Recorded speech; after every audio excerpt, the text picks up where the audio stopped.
রাত ৯টায় বাংলাদেশে আজ থাকছে পদ্মায় ইলিশের জন্য হাহাকার নিয়ে একটি বিশেষ প্রতিবেদন। দেশ বিদেশে নানা খবর নিয়ে আপনাদের সাথে আছি আমি আসমা মিতা। আর ব্যবসা বাণিজ্যের খবর জানাবো আমি মীর হাসান, আর পরে খেলার খবর জানাতে আমাদের সাথে যোগ দেবেন আসল। শুরুতেই জানিয়ে দিচ্ছি এখনকার প্রধান শিরোনামগুলো।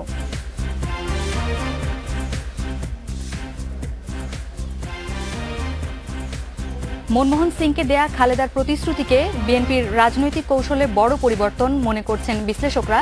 দেশবাসীর কাছে খালেদাকে ক্ষমা চাইতে বললেন পররাষ্ট্রমন্ত্রী। পদ্মা সেতুর দুর্নীতির বিষয়ে ডক্টর মশিউর রহমানকে তলব করেছে দুদক। দুর্নীতির অভিযোগ সংক্রান্ত সব তথ্য বিশ্বব্যাংককে দেয়া হয়েছে, জানালেন দুদক চেয়ারম্যান।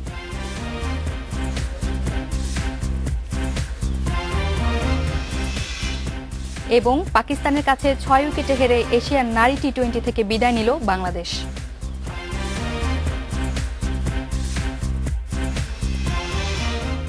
রাত ৯টায় বাংলাদেশে এছাড়াও আরও থাকছে মিয়ানমারের জঙ্গি সংগঠনের সঙ্গে সম্পৃক্ততার কথা স্বীকার করেছেন রামুর ঘটনায় আটক এনজিও কর্মকর্তা। তদন্ত কমিটির ১১ সুপারিশ বাস্তবায়নের কাজ চলছে, জানালেন স্বরাষ্ট্রমন্ত্রী। ঘূর্ণিঝড় স্যান্ডির আঘাতে বিপর্যস্ত যুক্তরাষ্ট্র, ১৬ জনের মৃত্যু, বিদ্যুৎহীন ৬৫ লাখ মানুষ। নিউ ইয়র্কের বেশ কিছু ঘরবাড়িতে জ্বলছে আগুন।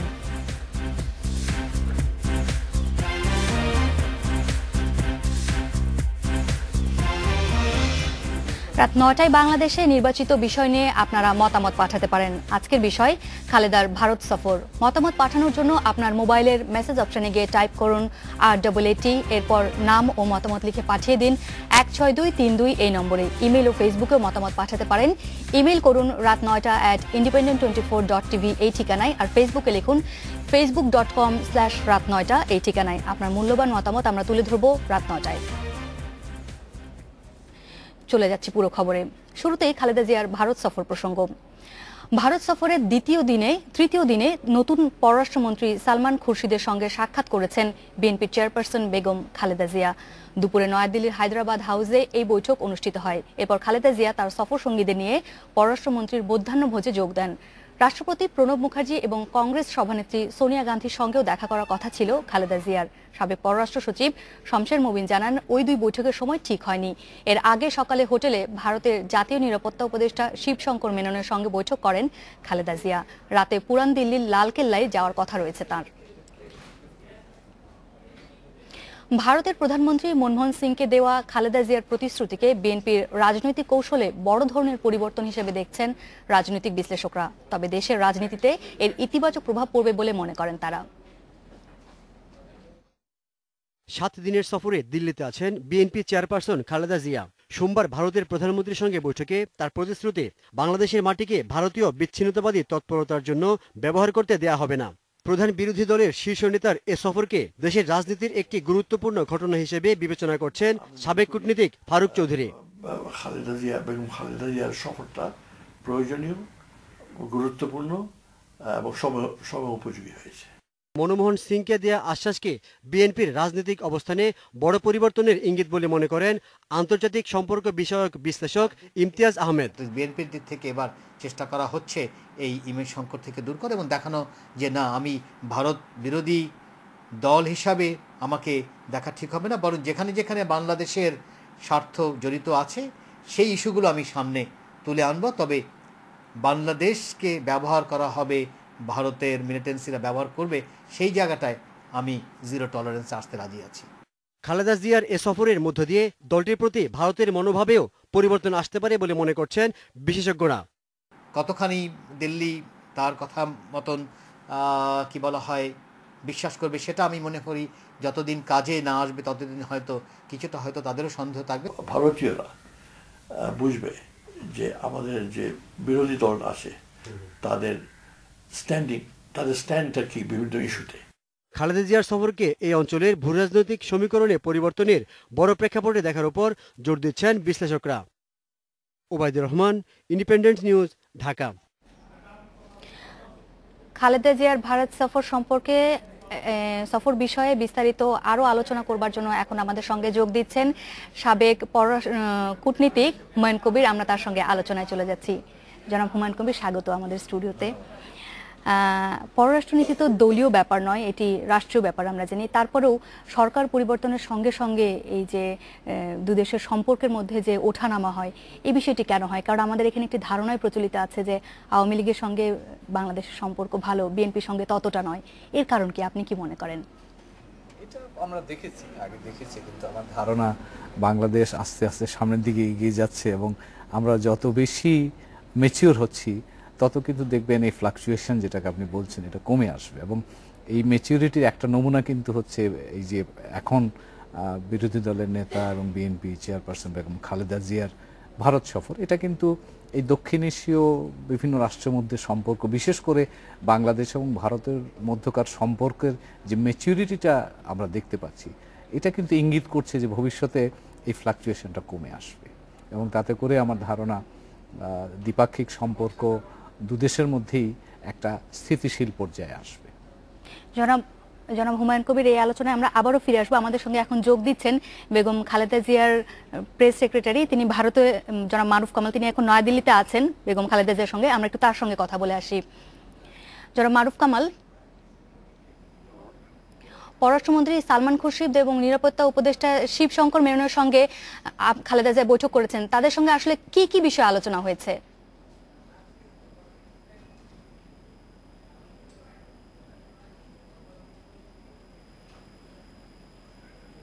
জনাব মারুফ কামাল, আপনি কি আমার কথা শুনতে পাচ্ছেন? দুঃখিত, সম্ভবত সংযোগটি বিচ্ছিন্ন হয়ে গেছে। আমরা আবার আলোচনায় চলে যাচ্ছি। জনাব হুমায়ুন কবির, যে বিষয়ে আলোচনা হচ্ছিল, সম্প্রতি বেগম খালেদা জিয়া তো একটার পর একটা দেশ সফরও করছেন এবং বেশ কয়েকটি প্রভাবশালী দেশ আমরা দেখতে পেয়েছি। এই সফরগুলোর ফলে আসলে আগামী জাতীয় নির্বাচনে একটা প্রভাব পড়তে পারে বলে একটা রাজনৈতিক মহলে একটা জোর আলোচনা আছে। আপনি কি মনে করেন? এটা কিছুটা পড়বে, কিন্তু তার রাজনীতির, যে কোনো দেশের রাজনীতির প্রধান নিয়ামক শক্তি হচ্ছে তার আভ্যন্তরীণ বিবর্তন। কাজেই আমি মনে করি যে ভবিষ্যতের রাজনীতিটা বাংলাদেশের আভ্যন্তরীণ বিষয়ের উপরে নির্ভর করবে। দলগুলো, প্রধান রাজনৈতিক দলগুলো কি কর্মসূচি নিয়ে মানুষের সামনে আসবে, তাদের নেতৃবৃন্দের কি পরিমাণ বিশ্বাসযোগ্যতা থাকবে, তার উপরই। হ্যাঁ, বুঝতে পারছি যে যেহেতু আমাদের প্রতিবেশী রাষ্ট্র এবং বেশ প্রভাব রাখে আমাদের দেশের উপরে, যেহেতু আমি পররাষ্ট্রমন্ত্রী ডক্টর দীপু মনির একটা কথাকে উল্লেখ করে আপনার কাছে জানতে চাচ্ছি যে ডক্টর দীপু মনি যেটা বলেছেন যে ভারতের বিচ্ছিন্নতাবাদীদের প্রশ্রয় না দেওয়ার প্রতিশ্রুতির মাধ্যমে খালেদা জিয়া আসলে ক্ষমতায় থাকাকালে সন্ত্রাসবাদকে সমর্থন দিয়েছেন। দীপু মনি এই কথা বলছেন যে খালেদা জিয়া স্বীকার করেছেন। আপনি কি মনে করেন যে দীপু মনি যে কথাটা বললেন সেটা, উনি বাংলাদেশের মাননীয় পররাষ্ট্রমন্ত্রী, তার ব্যাপারটা আমি মনে করি এটা তিনি যেভাবে দেখছেন এটা তার মতামত। কিন্তু আমি যেটা মনে করি যে উনি যে কথাটা বলেছেন এটা পেছনে না গিয়ে বরঞ্চ সামনের দিকে দেখাটাই আমাদের জন্য ভালো হবে। এবং আমরা মনে করি বাংলাদেশ ভারত সম্পর্কটা যেভাবে এগুচ্ছে, গত 3 বছর ধরে যেই দিকে এটা যাচ্ছে, আমরা সেই দিকে যাওয়াটাই। আপনি সামনের দিকে আগানোর কথা বলছেন, যে সামনের দিকে যদি আগানোর প্রসঙ্গটাই এসে যায়, তাহলে বলি যে তিস্তা যে চুক্তিটা, সেটা হচ্ছে রাষ্ট্রীয় পর্যায়ে বৈঠকের পর সুরাহা হয়নি। খালেদা জিয়া ইতিমধ্যে বৈঠক করছেন যে সীমান্ত হত্যা, অভিন্ন পানি বন্টন, বাণিজ্য ঘাটতি, এই সংক্রান্ত নানা বিষয়কে তিনি সামনে রেখে বৈঠক করছেন। যে রাষ্ট্রীয় পর্যায়ে বৈঠকের সমাধান হলো না, খালেদা জিয়ার বৈঠকে এই ধরনের বিষয়গুলো কতটুকু ফলপ্রসূ হবে? এটা আমি মনে করি রাষ্ট্রীয় পর্যায়ে সমাধান হয়নি, কিন্তু সেক্ষেত্রে বিরোধী দলীয় নেতার সমর্থন এই বিষয়টাকে জোরালো করছে। এবং এটা বাংলাদেশের সাধারণ সকল মানুষের যে ভাবনা এবং সকল মানুষ যে চায়, তারই কিন্তু প্রতিফলনের প্রতিধ্বনি আজকে দিল্লিতে হচ্ছে। তো কাজেই সেক্ষেত্রে সরকারের বক্তব্যটাই কিন্তু সমর্থন পাচ্ছে। কাজেই আমি মনে করি যে এটা বিরোধী দলের নেতা যে ভূমিকা রেখেছেন সেটা ইতিবাচক এবং সেটা বাংলাদেশের স্বার্থকে সামনে নিয়ে যাওয়ার জন্য সহায়ক। জনাব হুমায়ুন, আপনি কি মনে করেন যে এই বৈঠকের মাধ্যমে বিএনপির যে কূটনৈতিক ব্যর্থতা, 4 দলীয় জোটের মূলত, সেটা কি লাঘব হলো বলে আপনি মনে করেন? এর আগের মেয়াদে আমি ঠিক সেভাবে দেখতে চাই না। বিএনপি এবার বিশেষ করে এই সফরের সময়তে বিএনপির চেয়ারপারসন বেগম খালেদা জিয়া যে ভাবে এবং যে বিষয়গুলো নিয়ে কথা বলেছেন, আমি মনে করি সেই বিষয়গুলো বর্তমানের প্রেক্ষাপটে গুরুত্বপূর্ণ এবং তিনি সেই বিষয়গুলোতে বিএনপি বা তার দলের কি ভূমিকা হবে সেটা তিনি স্পষ্ট। রাজনৈতিক বিশ্লেষকরা বলেন যে 2008 সালের বিএনপির ভরাডুবির পেছনে তাদের কূটনৈতিক ব্যর্থতার একটা বড় দায়ভার ছিল। তাদের কূটনৈতিক তাদের চেইনটা খুব একটা কাজ করেনি, এরকম কি আপনার মনে হয়? আর এবারকার প্রেক্ষাপট আর সে সময়কার প্রেক্ষাপট অনেকগুলো বিষয় ছিল, কূটনীতিক সফলতার অভাবটা সেটা একটা বিষয় হতে পারে। তবে এখানে লক্ষণীয় এবার যেটা আমরা দেখতে পাচ্ছি যে এই বিশেষ করে গত দুটো ভিজিট, যেটাকে আপনি বলতে পারেন চীন এবং ভারতে বেগম খালেদা জিয়ার যে ভিজিট, দুটো সফর হলো, দুটো সফরের মধ্যে কিন্তু বেশ পেশাদারিত্ব লক্ষণীয়। এটা সবার মনেই এক ধরনের আশা জাগাবার সুযোগ তৈরি করছে।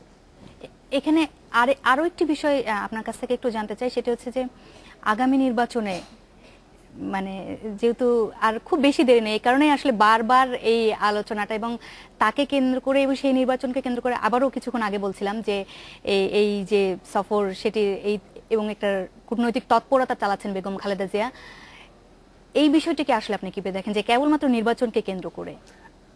এখন বিএনপি বাংলাদেশের সাথে যারা সংশ্লিষ্ট আছে, বাইরের রাষ্ট্ররা যাদের সাথে আমাদের সম্পর্ক আছে, তাদের সাথে কতখানি দক্ষতার সাথে সম্পর্ক বজায় রাখতে পারে, নিশ্চিতভাবেই সেটা নির্বাচনের এক ধরনের একটা প্রভাব বিস্তার করবে। এবং তার চাইতে বড় জিনিস যেটা, সেটা হচ্ছে যে আজকাল বিশ্বায়িত পৃথিবীতে আমরা যারাই বাংলাদেশের শাসন ক্ষমতায় আসবেন, মানুষ যাদেরকে ভোট দেবেন, যারাই দেশ পরিচালনা করবেন, তাদের বিশ্ব প্রেক্ষাপটের সাথে তাদের একটা ভালো দক্ষতার সাথে এটা পরিচালনা বা পররাষ্ট্র নীতি বলেন, বৈদেশিক সম্পর্ক বলেন, এটা পরিচালনাটা কিন্তু এক যোগ্যতার অন্যতম মাপকাঠি হবে, এটা ঠিক। এবং কাজে সেই ক্ষেত্রে যেটুকু আমরা দেখতে পাচ্ছি সেটা হয়তো আমার ধারণা এক ধরনের ইতিবাচক ভূমিকা রাখতে পারে। জনাব হুমায়ুন কবির, আমরা হয়তো এই আলোচনায় চেষ্টা করছি আবারও পরে ফিরে আসতে, আমরা একটু অন্য খবরগুলো জানিয়ে দিই দর্শকদের। বিশ্বের কাছে বাংলাদেশের নেতিবাচক চেহারা তুলে দেওয়ার জন্য দেশবাসীর কাছে বিরোধী দলের নেতার ক্ষমা চাওয়া উচিত বলে মন্তব্য করেছেন পররাষ্ট্রমন্ত্রী ডাক্তার দীপু মনি। সকালে চাঁদপুরের বালিয়াগ্রামে ফারাক্কাবাদ হাই স্কুল মাঠে এক অনুষ্ঠানে এই মন্তব্য করেন তিনি। শুধু সন্ত্রাস নয়, আর সকল ভ্রান্ত নীতি থেকেই তিনি সরে আসবেন এবং জাতির কাছে এই যে তার ভ্রান্ত নীতি অনুসরণের কারণে আমরা যে জাতি হিসেবে সারা বিশ্বে আমরা নিগৃহীত হয়েছি, আমাদের নেতিবাচক পরিচয়ে আমরা পরিচিত হয়েছি, আমাদের সম্মানহানি হয়েছে, সেজন্য তো সারা বিশ্বের কাছে তাদের ক্ষমাও চাওয়া উচিত।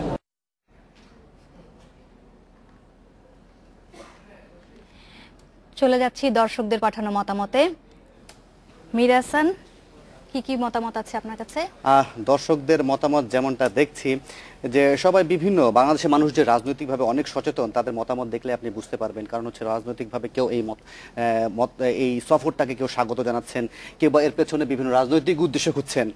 এখন যে ধরনের মতামতগুলো আসছে সেগুলো আসলে একেবারে সহজ কথায় বলি যে বাংলাদেশের মানুষের রাজনৈতিক যে দর্শন এবং রাজনীতিভাবে কতটা সচেতন সেটারই প্রতিফলন আমি দেখছি এখানে। কেউ কেউ বলছেন যে খালেদা জিয়া সফরের পেছনে কোনো উদ্দেশ্য রয়েছে, কেউ বা বলছেন, যেমন আরিফ বিন নজরুল, তিনি যে কথাটি বলছেন, তিনি বলছেন যে এই সফরের মাধ্যমে ভারতের সাথে সম্পর্ক যদি একটু ভালো হয়। যদি আমি এই প্রসঙ্গটা তিনি হুমায়ুন কবিরের সাথে যে যোগ করতে চাই, যে তিনি বলছেন যে বাংলাদেশ সম্পর্ক যদি একটু ভালো হয়, তার মানে কি বাংলাদেশের সাথে সম্পর্ক ভারতের খুব একটা ভালো না? ভালো না সেটা বলা যাবে না, তবে ভালো, আরো ভালো হতে তো আপত্তি নেই। এবং ভালো যেটা হয় যে সম্পর্ক এমন একটা জিনিস, এটা ডাইনামিক জিনিস, এটা গতিশীল জিনিস, এবং সম্পর্ক কিন্তু আজকে যা আছে কালকে তা থাকবে না, এটা গতিময়তা লাভ করবে। এবং সেই প্রেক্ষাপটে আমি মনে করি যত দিন যাচ্ছে সম্পর্কের বিস্তৃতি ঘটছে, গভীরতা বাড়ছে, এবং সেই গভীরতা এবং বিস্তৃতির কনটেক্সট থেকে যদি বিচার করেন তাহলে তার কমপ্লেক্সিটিও বাড়ছে। এদেশের মানুষ যে ধরো রাজনৈতিকভাবে যতটা সচেতন, তাদের ধারণা যে একটি রাজনৈতিক দলের সাথে প্রতিবেশী রাষ্ট্রের সম্পর্ক ভালো, আরেকটি দলের সাথে সম্পর্ক খুব একটা ভালো নয়, সেই আঙ্গিকে হয়তো এই প্রশ্নগুলো এসেছে মিতা। এবং সেই অবস্থা থেকেই আমরা বেরোতে চাচ্ছি, এবং আমার ধারণা ভারতও সে বিষয়টা উপলব্ধি করে। জনাব হুমায়ুন কবির, আপনাকে অনেক ধন্যবাদ আমাদের সঙ্গে এই আলোচনায় যোগ দেবার জন্য। আপনাকে অনেক ধন্যবাদ। চলে যাচ্ছি পরের খবরে।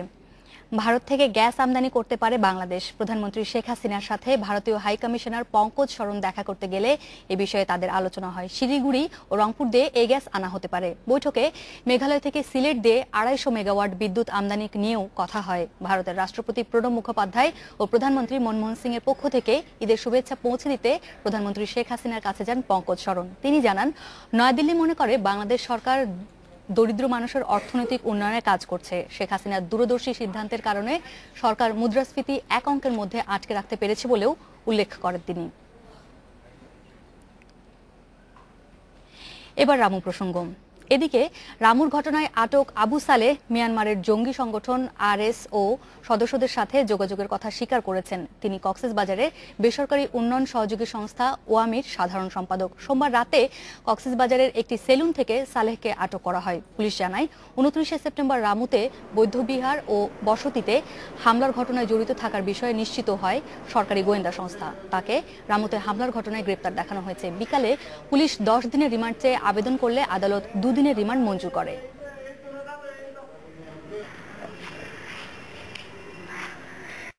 বাহিনীর সাথে কয়েকজন লোকের সাথে পরিচিত আছে। কারা এগুলা? জাবের আছে, ইনুসাবাদী আছে, ইদ্রিস আছে। এরা কি আরএস বাহিনীর সাথে জড়িত? এরা আরএস বাহিনীর ডাক্তার।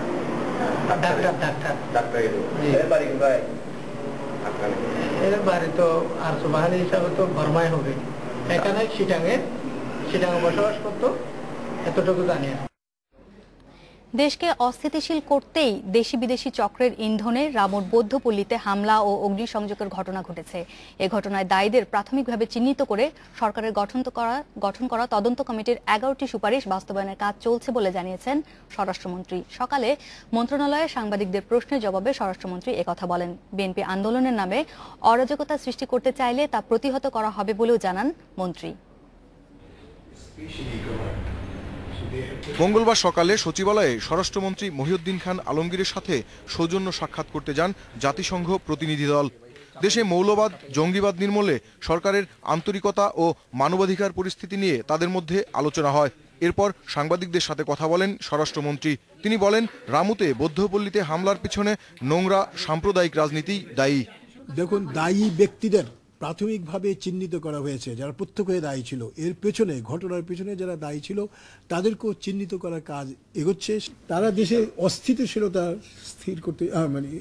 সৃষ্টি করতে চেয়েছিল এবং দেশে, আমাদের দেশে অসাম্প্রদায়িক ভিত্তিতে পরিচালিত, সরকার পরিচালিত, সে সম্পর্কে বিভ্রান্তি সৃষ্টির জন্য ষড়যন্ত্র করেছিল। বাইরের শক্তি নাকি দেশের মধ্যে? দুই পক্ষই আছে। দেশের ভেতরে তাদের ছিল, দেশের বাইরে থেকেও তারা করেছে। সাংবাদিকদের প্রশ্নের জবাবে স্বরাষ্ট্রমন্ত্রী বিএনপির আন্দোলনের হুমকিরও জবাব দেন। যদি কোনো বিষয়ে প্রতিবাদ করার জন্যে তাদের তরফ থেকে তারা জনগণের দৃষ্টি আকর্ষণ করার মতো কোনো কাজ করতে চান, তাহলে অন্যের গাড়ি না পুড়িয়ে নিজের গাড়িটা আগে পোড়ান। অন্যের বাড়িতে আগুন না দিয়ে নিজের বাড়িতে আগুন দেন। ভিন্ন মত প্রকাশের দাবির মোড়কে তারা নিরপরাধ লোকের দোকান পোড়ান কিংবা ভিন্নতর লোকের গাড়িতে আগুন দেন, তাহলে এই নিশ্চয়তা আমি আপনাদেরকে দিচ্ছি, আপনাদের মধ্যে জাতিকে দিচ্ছি, যে রাষ্ট্রের সর্বাত্মক শক্তি যেটা আমরা প্রতিহত করব। রামুর ঘটনায় সরকারের তড়িৎ ও ফলপ্রসূ উদ্যোগে জাতিসংঘ প্রতিনিধি দলের সদস্যরা সন্তোষ প্রকাশ করেন বলে জানান মন্ত্রী। Mahbub Alam, independent News, Dhaka. ঘূর্ণিঝড় স্যান্ডির আঘাতে লণ্ডভণ্ড হয়ে গেছে যুক্তরাষ্ট্রের পূর্বাঞ্চল। এ পর্যন্ত অন্তত 16 জনের মৃত্যুর খবর জানিয়েছে বার্তা সংস্থা অ্যাসোসিয়েটেড প্রেস। পানিতে তলিয়ে গেছে নিউ ইয়র্ক ও নিউ জার্সির নিচু এলাকাগুলো। বিদ্যুৎ বিচ্ছিন্ন হয়ে অন্ধকারে প্রায় 50 লাখ মানুষ। এদিকে ঝড়ের মধ্যে নিউ ইয়র্কের একটি এলাকায় আগুন লেগে পুড়ে গেছে বেশ কিছু ঘরবাড়ি। ঝড়ের প্রবল তাণ্ডবের মধ্যেই দমকল কর্মীদের লড়তে হচ্ছে আগুনের সঙ্গে। পানিতে তলিয়ে যাওয়া নিউ ইয়র্ক সিটির বরো অফ কুইন্স এলাকার অন্তত 50টি বাড়ি এর মধ্যেই পুড়ে গেছে। সোমবার স্থানীয় সময় রাত 8টা নাগাদ ঘন্টায় প্রায় 80 মাইল গতিতে নিউ জার্সিতে আঘাত হানে স্যান্ডি। এতে ক্ষতিগ্রস্ত হয়েছে 12টি রাজ্যের প্রায় 5 কোটি মানুষ। নিউ ইয়র্ক সহ উপকূলীয় এলাকাগুলোতে বয়ে যাচ্ছে প্রচন্ড ঝড়ো হাওয়া, সঙ্গে রয়েছে তুমুল বৃষ্টি, কোথাও কোথাও তুষারপাত। নিউ ইয়র্কে যে এরকম পরিস্থিতি হতে পারে সেটা কেউ ভাবতেই পারেনি। এই অবস্থায় আতঙ্কিত না হওয়ার চেষ্টা করাটাই আমাদের একমাত্র করণীয়। নিউ ইয়র্ক সিটি, ফিলাডেলফিয়া ও আটলান্টিক সিটির কয়েক হাজার বাংলাদেশি এরই মধ্যে নিরাপদ আশ্রয়ে চলে গেছেন। নিউ ইয়র্কের 76টি স্কুলকে আশ্রয় কেন্দ্র ঘোষণা করেছে প্রশাসন। ঘূর্ণিঝড় মোকাবেলাকে সর্বোচ্চ গুরুত্ব দিয়ে দেখছেন প্রেসিডেন্ট বারাক ওবামা। এখন আমাদের সর্বোচ্চ মনোযোগ থাকবে মানুষের প্রাণ বাঁচানো, উদ্ধার কাজ ঠিকমতো চালানো, মানুষের খাদ্য পানি আর আশ্রয় সহ জরুরি সাহায্য পাচ্ছে কিনা তা নিশ্চিত করা এবং আমাদের অর্থনীতিকে যত দ্রুত সম্ভব আগের অবস্থায় ফিরিয়ে আনা। প্রেসিডেন্ট নির্বাচনের মাত্র 1 সপ্তাহ বাকি থাকলেও নির্বাচনী প্রচারণা স্থগিত করেছেন দুই প্রার্থী। ঝড়ের কারণে স্থবির হয়ে পড়েছে ক্ষতিগ্রস্ত এলাকাগুলোর স্বাভাবিক সব কার্যক্রম। বন্ধ হয়ে গেছে শিক্ষা প্রতিষ্ঠান, পরিবহন এবং ব্যবসা বাণিজ্য। 9/11-এর হামলার পর প্রথমবারের মতো বন্ধ হয়ে গেছে নিউ ইয়র্ক স্টক এক্সচেঞ্জও। আগের দিন সন্ধ্যা থেকেই নিউ ইয়র্ক সিটির পাতাল রেল ও বাস বন্ধ করে দেওয়া হয়েছে। বন্ধ রয়েছে নিউ ইয়র্কের জন এফ কেনেডি বিমানবন্দর সহ 3টি বিমানবন্দর। বাতিল করা হয়েছে প্রায় 14,000 আন্তর্জাতিক ফ্লাইট। বিদ্যুৎ বিচ্ছিন্ন হয়ে লোয়ার ম্যানহাটনের এই জমজমাট এলাকাটির মতো অনেক এলাকায় এখন ডুবে গেছে গাঢ় অন্ধকারে। আর এই কালো রাত পোহানোর আগে ঝড়ের ক্ষয়ক্ষতির পরিমাণ আন্দাজ করাও কঠিন। Nadia Sarwat, independent news. বঙ্গোপসাগরে সৃষ্ট গভীর নিম্নচাপটি ঘূর্ণিঝড়ের রূপ নিয়েছে। নীলম নামের এই ঝড়টি এখন ভারতের তামিলনাড়ু রাজ্যে আজ রাতের মধ্যে আঘাত করতে পারে।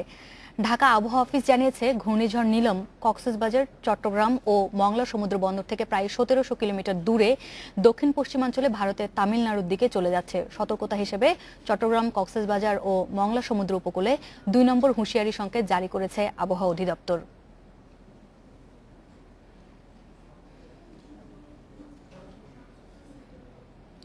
অবৈধভাবে সমুদ্রপথে মালয়েশিয়া যাওয়ার সময় কক্সবাজারের সেন্ট মার্টিনসের কাছে ট্রলার ডুবিতে অন্তত 122 জন নিখোঁজ হয়েছেন। ওই ট্রলারে বেঁচে যাওয়া 6 যাত্রী টেকনাফ উপকূলে এসে জনপ্রতিনিধি ও আইন শৃঙ্খলা রক্ষাকারী বাহিনীর কাছে মঙ্গলবার সকালে এই তথ্য জানিয়েছে। বেঁচে যাওয়া যাত্রীরা জানান, ট্রলারটিতে টেকনাফের সারবাং, কাটাবনিয়া এবং শাহপুরীর দ্বীপ এলাকা থেকে ঠাসাঠাসি করে যাত্রী তোলা হয়। এরপর রোববার রাতে সেন্ট মার্টিন থেকে প্রায় 10 কিলোমিটার দূরের 22 বান এলাকায় ডুবোচরের সাথে ট্রলারটি ধাক্কা লাগে। এতে ট্রলারের তলা ফেটে গিয়ে পানি উঠতে শুরু করে। এরপর হুড়োহুড়িতে ট্রলারটি পুরোপুরি উল্টে গেলে যাত্রীদের সবাই ছিটকে পড়েন গভীর সমুদ্রে।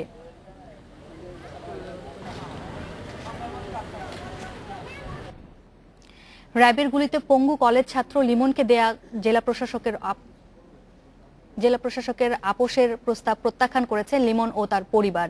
এর আগে বুধবার দুপুরে পিরোজপুরের কাউখালী উপজেলা নির্বাহী কর্মকর্তার বাসভবনে লিমনের পরিবারের সঙ্গে দেখা করেন ঝালকাঠির জেলা প্রশাসক অশোক কুমার বিশ্বাস। এই প্রস্তাব দেন। লিমনকে হত্যার প্রচেষ্টার মামলা তুলে নিলে লিমনের বিরুদ্ধে র্যাবের দায়ের করা 2টি মামলা প্রত্যাহার করা হবে বলে তিনি আশ্বাস দেন। কিন্তু লিমনের পরিবার এই প্রস্তাব প্রত্যাখ্যান করে র্যাবের দোষী সদস্যদের বিচার দাবি করে। বিষয়টি এতদিন গোপন রাখা হলেও গতকাল সোমবার বিকেলে লিমন ও তার পরিবার সাংবাদিকদের কাছে এ তথ্য প্রকাশ করে।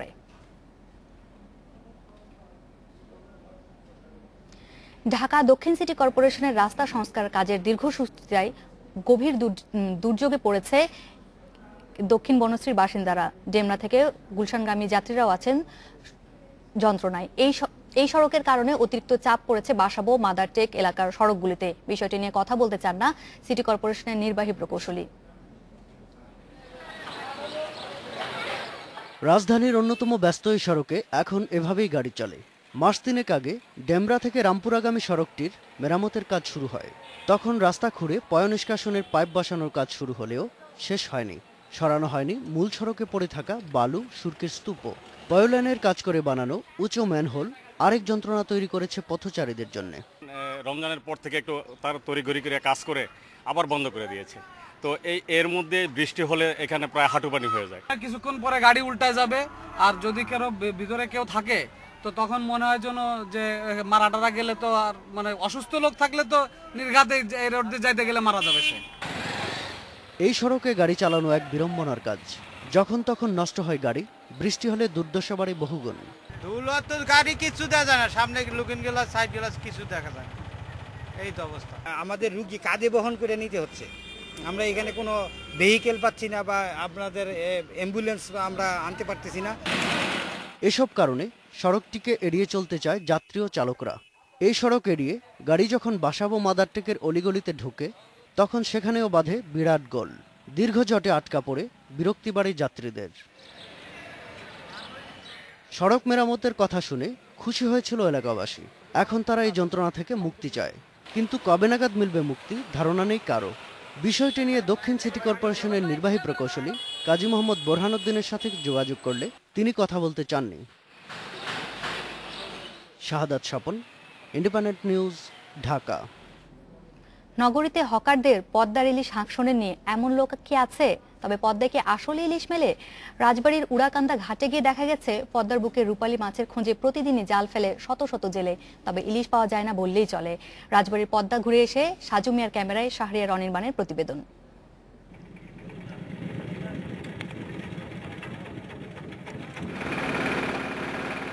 ইলিশের আশায় রাত দিন পদ্মায় জাল ফেলে জেলেরা, তবে আশাপূরণ হয় না সব সময়। বহু কষ্টে জাল টেনেও যখন ওঠে না রূপালী মাছ, তখন জেলেদের মুখে হাসি উধাও। কখনো কখনো যদিও বা মেলে, সংখ্যায় তা খুবই কম।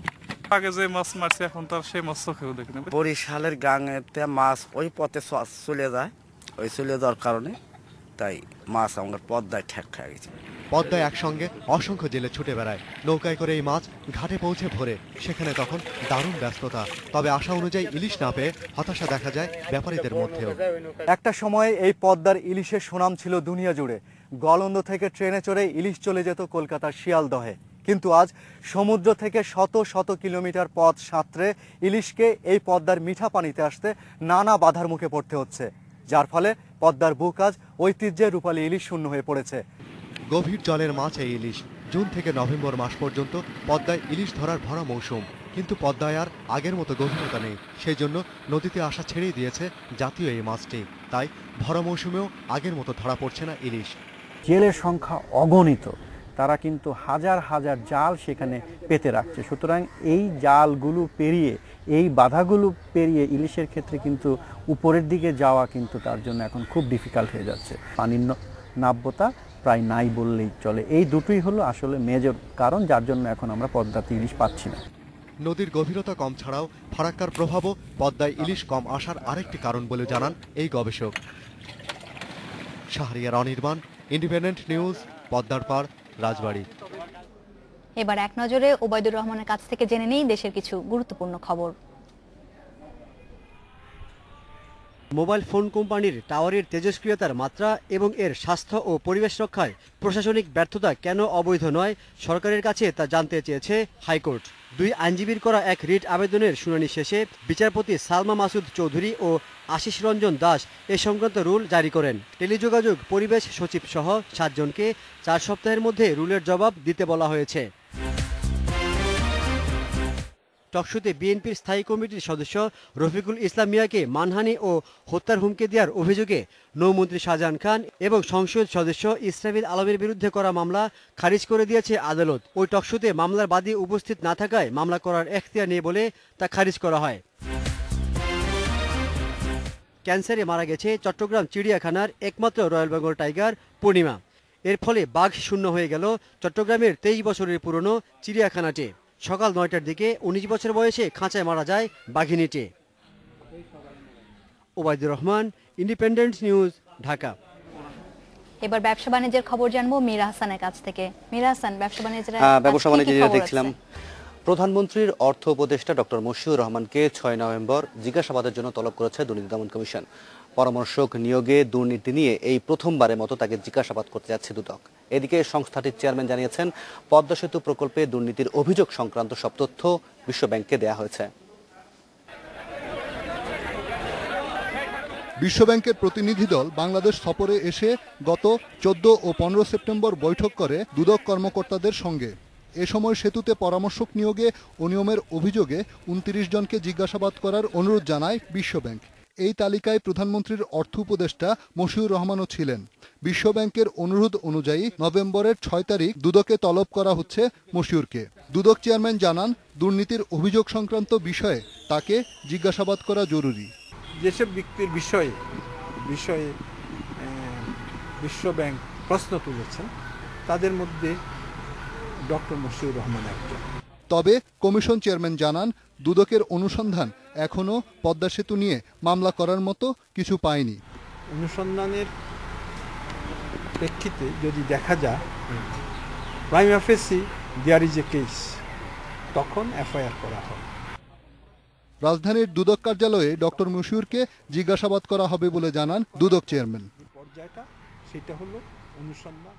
রিশাদ হুদা, ইন্ডিপেন্ডেন্ট নিউজ, ঢাকা। 1 মাসের বেতন ও ঈদের বোনাস বাকি রেখেই সাভারের হেমায়েতপুরের হলমার্ক গ্রুপের সব প্রতিষ্ঠান বন্ধ ঘোষণা করেছে কর্তৃপক্ষ। সকালে হলমার্কের সব প্রতিষ্ঠানগুলোর গেটে বন্ধের নোটিশ টানিয়ে দেয় কর্তৃপক্ষ। এতে বেকার হওয়ার আশঙ্কায় পড়েছে প্রায় 40,000 শ্রমিক। হলমার্ক গ্রুপের 80টি ব্যবসা উদ্যোগের মধ্যে চালু ছিল 34টি।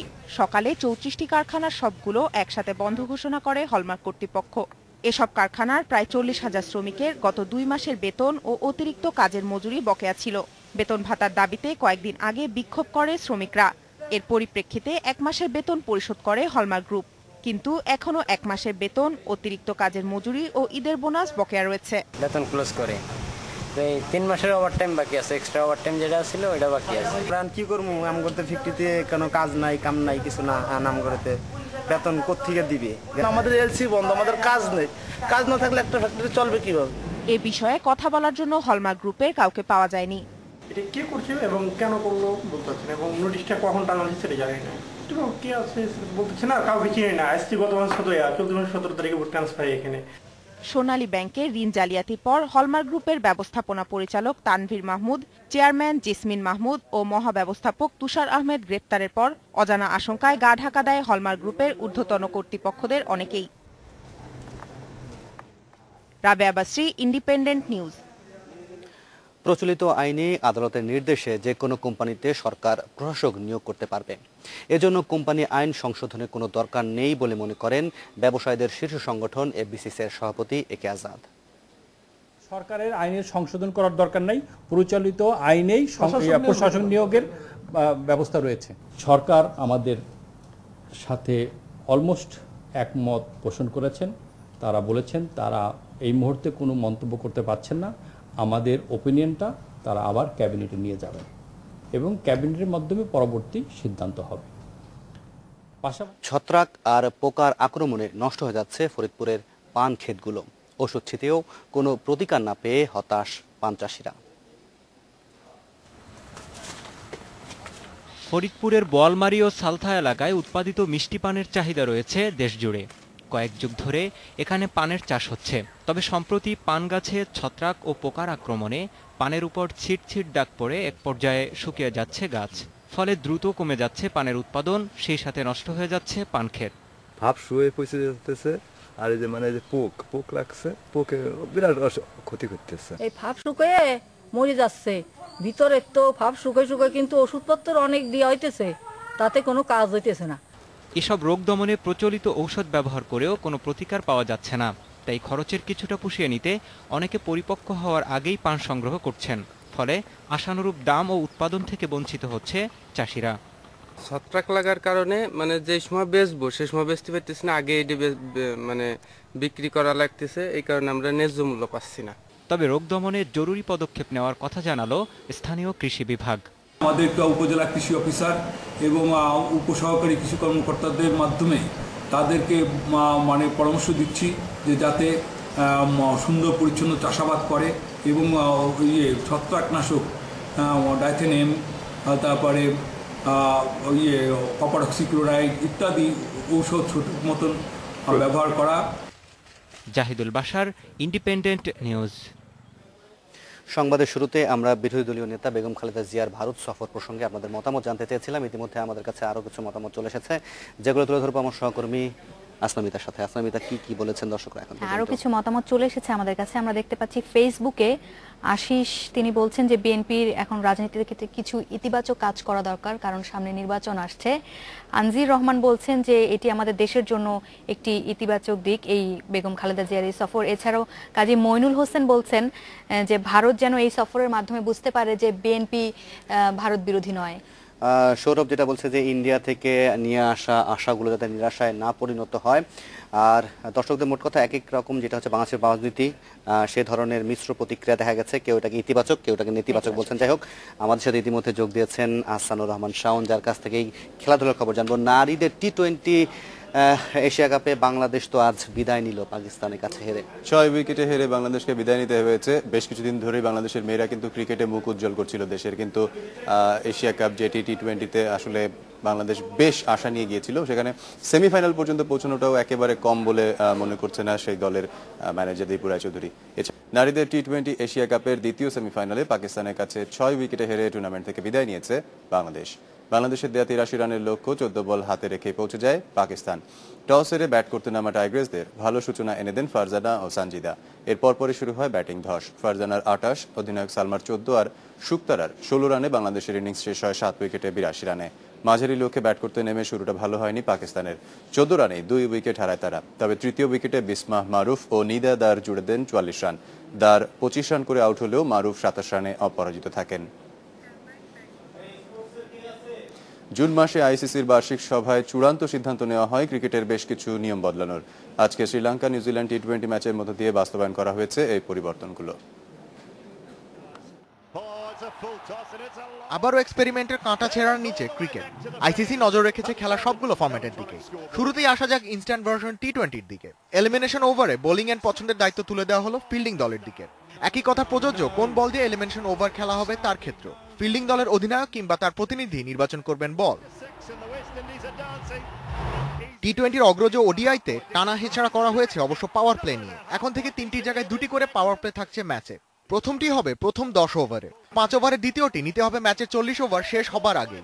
ওডিআইতে অবশ্য বোলারদের জন্য সুখবর থাকছে একটি, প্রতি ওভারে 2টি করে শর্ট পিচ বল করতে পারবেন আধুনিক ক্রিকেটে উপেক্ষিত হতে থাকা ফাস্ট বোলাররা। ক্রিকেটের শুদ্ধতম ভার্সন টেস্ট ম্যাচেও আসছে পরিবর্তন। একদিনের বা 6 ঘন্টার খেলা হতে পারে দিন রাত দুঃসময়, তবে তা আগে থেকে নির্ধারণ করে নিতে হবে অংশ নেওয়া 2টি দেশের ক্রিকেট বোর্ডকে। বেশ কিছু পরিবর্তন রয়েছে ক্রিকেটের সবকটি ফরম্যাটের জন্য। পরিবর্তন এসেছে ডিআরএস বা রেফারেল প্রক্রিয়াতেও। এলবিডব্লিউ রেফারেলের ক্ষেত্রে পয়েন্ট অফ ইম্প্যাক্ট বা বল প্যাডে আঘাত করার পর রিপ্লেতে যদি দেখা যায় বলের কেন্দ্র অফ স্টাম্পের মাঝ বরাবর কল্পিত লাইনের এরিয়ার মধ্যে ছিল, তাহলে সিদ্ধান্ত সবসময় হবে আউট। বলের পুরো অংশ বাইরে থাকলে নট আউট এবং মাঝামাঝি থাকলে ফিল্ড ডিসিশন যা ছিল তাই হবে। জেন্টলম্যানস গেম নিয়ে আবারও সর্বোচ্চ সংস্থার এক্সপেরিমেন্ট। ফলাফল সুখকর হবে না বাড়াবে দ্বিধা, এর উত্তরটা সময়ের জন্যই বরাদ্দ থাকুক। Rubaid Iftekhar, independent news.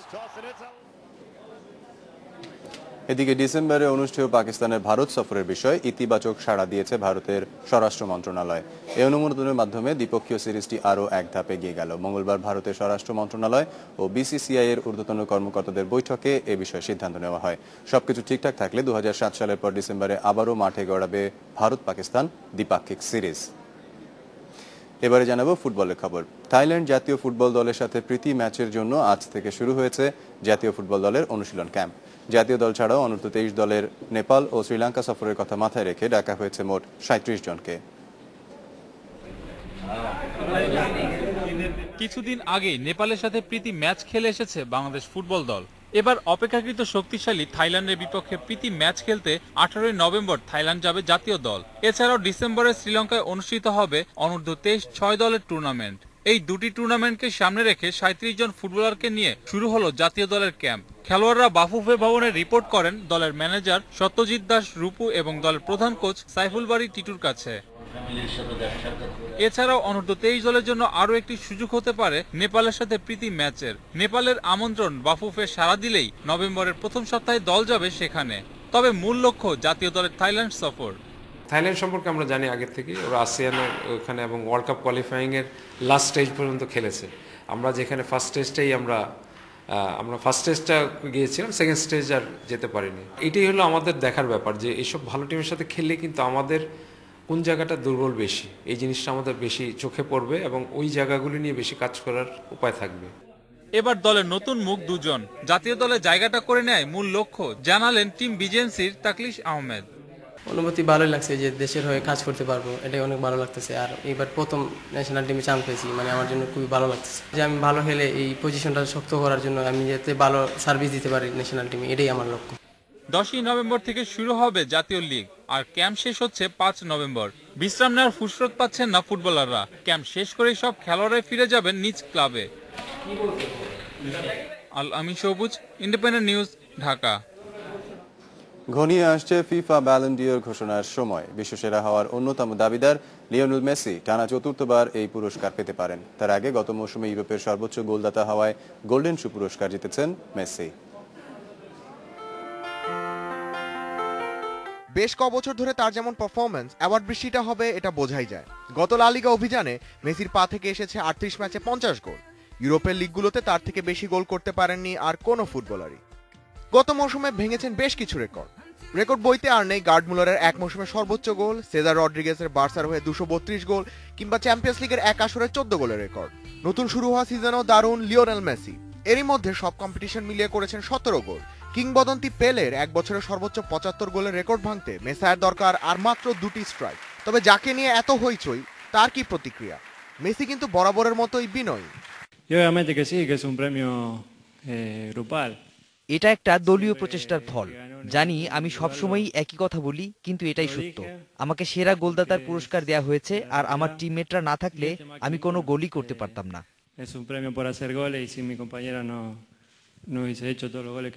লিও মেসির দ্বিতীয় গোল্ডেন শু পুরস্কার। প্রথমবার জিতেছিলেন 2009-10 মৌসুমে, সেবার লিগে করেছিলেন 34 গোল। গত বছর এটি জেতেন মেসির প্রিয় প্রতিদ্বন্দ্বী Cristiano Ronaldo. Dubai Iftekhar, independent news.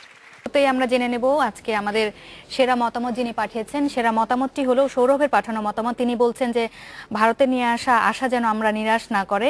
Sourav সহ আরো যারা মতামত পাঠিয়েছেন তাদের সবাইকে ধন্যবাদ। চলে যাচ্ছি পরের সংবাদে। বরিশালের সন্ধ্যা নদীতে হয়ে গেল ঐতিহ্যবাহী নৌকা বাইচ। 150 বছর ধরে লক্ষ্মী পুজোর দিনে উজিরপুরের হারদা বন্দরে এই বাইচ হয়ে আসছে।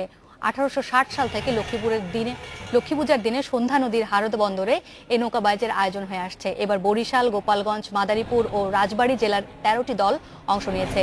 প্রতি বছরের মতো এবারও এই উৎসবে অংশ নিয়ে সব ধর্মের মানুষ তাদের সাম্প্রদায়িক সম্প্রীতির বন্ধন জোরদার করেছে।